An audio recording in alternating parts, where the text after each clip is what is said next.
कहा जाता है कि राजनीति में महत्वाकांक्षाएं कई बार अपने ही परिवार को बिखेर देती है। देश भर में माउंटेन मैन के नाम से प्रसिद्ध दशरथ मांझी, जिन्होंने गहलोत घाटी के सैकड़ों फीट ऊंचे पहाड़ को छेनी हथौड़ी से काटकर रास्ता बना दिया था। लगातार 22 वर्षों तक अनवरत छेनी हथौड़ी चलाकर बाबा दशरथ ने पहाड़ काटकर रास्ता बना दिया था। पत्नी की याद में यह असंभव कार्य कर दिखाया था। आज भी गहलोत घाटी का यह रास्ता प्रेम का प्रतीक माना जाता है।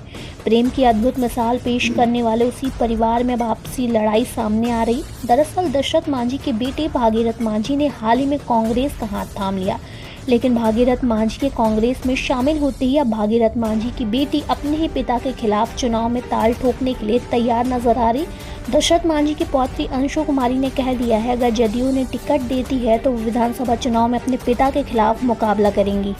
बिहार में इसी साल विधानसभा चुनाव होंगे। चुनाव से पहले राज्य में सियासी हलचल काफी तेज है। कुछ वक्त पहले जब जनता दल यूनाइटेड के साथ दिखने वाले भागीरथ मांझी ने हाल ही में दिल्ली जाकर कांग्रेस पार्टी का दामन थाम लिया है। भागीरथ मांझी के कांग्रेस में शामिल होते वक्त राहुल गांधी जैसे कांग्रेस के दिग्गज नेता भी वहां मौजूद थे, जिनकी तस्वीरें अभी कुछ दिन पहले ही सामने आई हैं।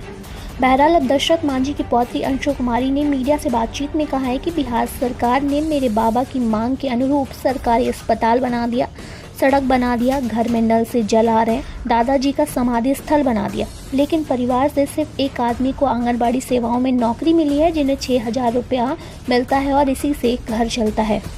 साथ ही भागीरथ मांझी के जदयू छोड़कर कांग्रेस में जाने पर अंशु कुमारी ने कहा, मेरे पिता तो कांग्रेस में चले गए, हम सोचते हैं कि जदयू हमारे बारे में सोचे। बेटा चला गया तो जदयू सोचे कि उनकी बेटी और दामाद हैं और टिकट दे तो ठीक रहता है। हम जदयू से ही जुड़े हैं और हमारा मन है चुनाव लड़ने का, और हम नीतीश कुमार से कहना चाहते हैं कि हम अभी भी जदयू नहीं छोड़ रहे हैं, तो हमें टिकट दे। अंशु कुमारी ने कहा है कि अगर जदयू पार्टी टिकट देती है तो हम भी चुनाव लड़ेंगे, भले ही मेरे खिलाफ मेरे पिताजी ही क्यों ना खड़े हों।